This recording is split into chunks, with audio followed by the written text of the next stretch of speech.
about him. He seems to be accomplishing whatever he's trying to accomplish because the things he says are so outlandish. So, but he keeps getting headlines, and I guess that's what he wants. But I don't think it's helping his kids.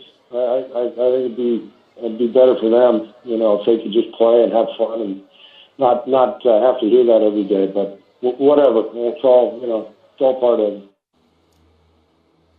Add Steve Kerr to the list of LaVar Ball critics. We just heard him explain why he doesn't think LaVar is helping his kids. Will Kane back with us for this discussion. Stephen A., actually, I want to start with Max here. Do you agree with what Kerr said, Max?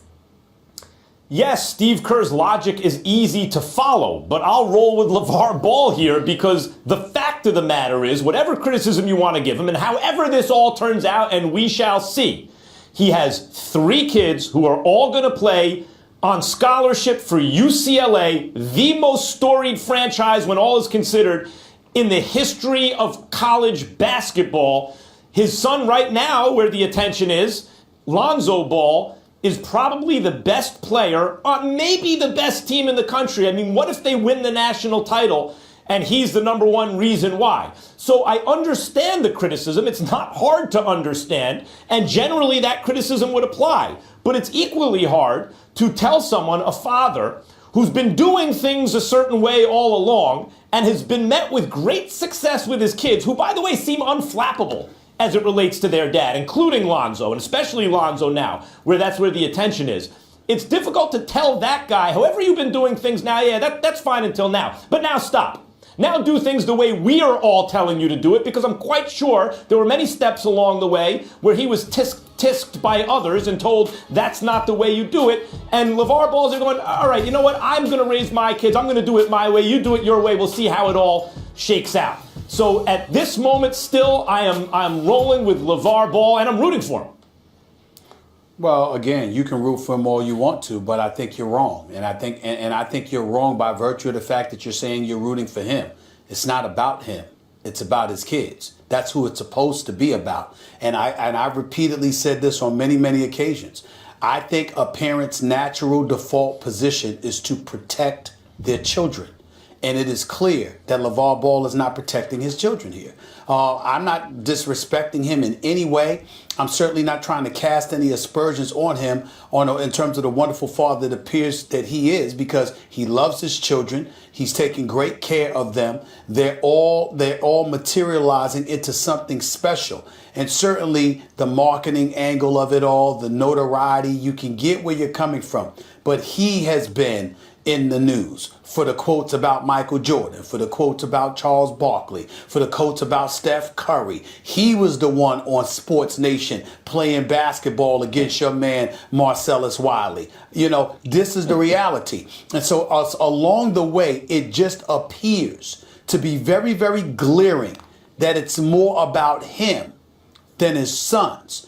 And not only am I concerned about that, but I'm concerned because of those guys, those children of his. Because if you look at him and he becomes somewhat of a nuisance and he becomes somewhat annoying, because you're not going to try to get at him because he's a grown man and a family man and taking care of his family, etc., etc. You got 1 kid in college, you got 2 in high school. Who knows whether or not they're going to be subjected to an elevated level of vitriol or whatever the case may be, all because of the unnecessary attention that their father chooses to bring in their direction by choosing to be out there a little bit extra than you would like parents to be. Clearly, it's one of those situations where he's living vicariously through his children, but he doesn't appear to be thinking about them as much as himself. That's exactly right. I mean, I think you summed it up perfectly when you said it's been made all about him. It's all about LaVar. Consistency would require us to go, that's a problem. We said it about Annie Apple when she injected herself into Eli Apple's issues. We said it about Aisha Curry when she criticized the NBA, that the athlete at the center of the spotlight should be the one at the center of the spotlight. And we're not talking about Lonzo Ball, who plays today in a few hours. We're not talking about his 2 younger brothers. We're talking about their dad, exactly the way he wants it. And that's not the way it's supposed to be. And also, Max, I don't think we're forced to be in this sort of all or nothing choice. It's not whether or not LaVar Ball is a bad father. Clearly he's doing things right. I'm sure he's a good father, but that doesn't mean he isn't doing something wrong. And the wrong here is this. What does he want for his family and his children? I have to give credit to Jay Billis on this, because the appropriate analogy is the Kardashian clan. If he wants fame and money, he may just be doing the exact right thing. He will make his kids famous. Possibly more famous than they deserve for their basketball talent. His kids are talented, so that's a little different with the Kardashian. They didn't have a specific talent. It's not about whether or not they're talentless, as the Kardashians have been accused of, but whether or not their fame and renown exceed their status in their chosen profession. And right now, you would have to say, despite how good Lonzo Ball is, the entire attention on the Ball family has exceeded what he's done on the basketball court. It's exceeded that. Ideally, if you want it, in terms of profiting, that's actually not a bad idea, as long as the kid can play. Okay, look, Max, if your goal is simply to get fame, to get money, then perhaps LaVar Ball is on the right track. But if your goal is to be a great basketball player, to have a long career in the NBA, then that is the thing that LaVar Ball is undermining. No, wait a minute. He may be marginally undermining that, but ultimately, if the kid's going to be a great player, he will be a great player regardless. If these kind of antics, raise his profile beyond where it deserves to be, and he makes more money than he should, commensurate to his talent, Max, then that's a good thing for him. But provided he can play and the father believes the kids can play. Well, but that isn't the point I'm making. The point isn't simply whether or not his fame has exceeded his ability, but whether or not he's going to find a workplace that allows him to be the best basketball player he can be. Because as of right now, Lonzo Ball will show up for work next year with his father having insulted 2 of the top 50 greatest basketball players of all time, including the greatest basketball player of all time, insulted both of them, insulted the reigning MVP in Steph Curry, and insulted the best player over the last generation in LeBron James, in suggesting that his son won't be able to play ball, whereas the Ball children, they're the real stars of the next generation. So next year, when Lonzo Ball shows up into a locker room with his father insulting that Mount Rushmore of basketball, including active players, I wonder, will it be a more friendly or more hostile environment he begins his workplace in? You're not wrong about that, but those are marginal factors. The thing that's driving this whole thing, that will drive it, the engine of it all, and we will see, was how good the kids are. If Lonzo Ball is a great player, then you're right. To start the season, guys might enter the game like that. But if he's balls, then they're going to leave the game going, no, he's the real deal. I mean, that's the way it works. Can the kid play? Yes or no? So far, the answer is yes. I'm just shocked, Max, that all you're thinking about is basketball.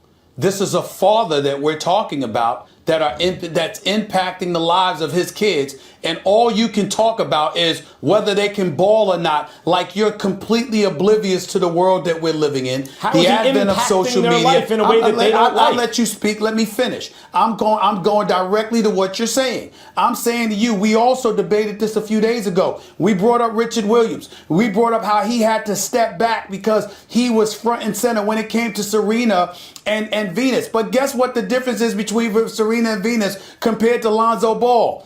He wasn't just talking junk when they were, when they were amateurs. He was talking this smack when they were pros and they were winning, and it was still uncomfortable. So imagine how much pressure it's going to be before the kid even is going pro, before he has accomplished anything, and you're the dad and you're bringing all of this kind of attention, which we know is not going to end up being limited to just what they do on a court. They can go to a club. They can go to a party. They can go down the street at the damn supermarket, for crying out loud, and find themselves in the news for all the wrong reasons. And it might not be of their own volition in any regard, but because their father brought this level of attention to them. You have now put them under a microscope they never asked for. As ball players, they ask for the attention based on their skill set on the court. He's bringing the kind of attention to them for different kinds of reasons. And Lonzo, we're presuming to know what those kids want, and they seem unflappable to me so far. Want. And maybe ultimately the wisdom of what you're saying will prove to be wise. Well, then if that's the case, then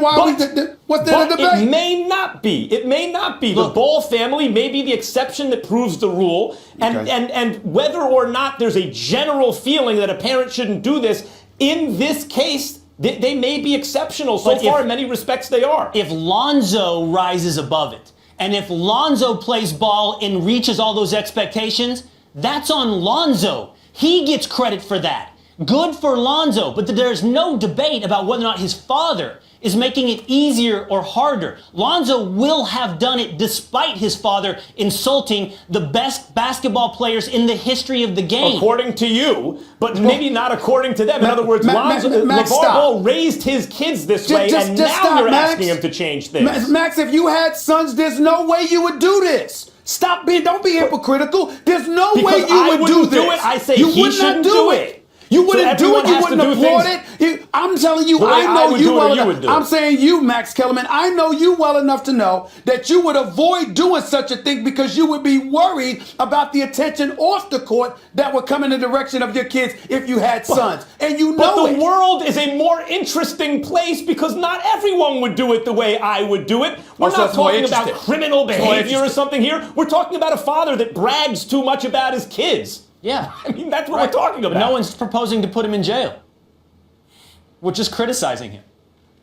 Which he deserves. Because you don't like people who brag about their kids? Okay, he does. Let's see if the kid backs it up now. And then the bragging, one day Lonzo Ball may be there and say, I liked everything my father said. Yeah, put pressure on me, but he always put pressure on me that way. And that's how I became the best version of what I could be. He could be giving that speech when he enters the Hall of Fame one day or not. Time will tell, and it makes it more interesting in the meantime. We gotta go.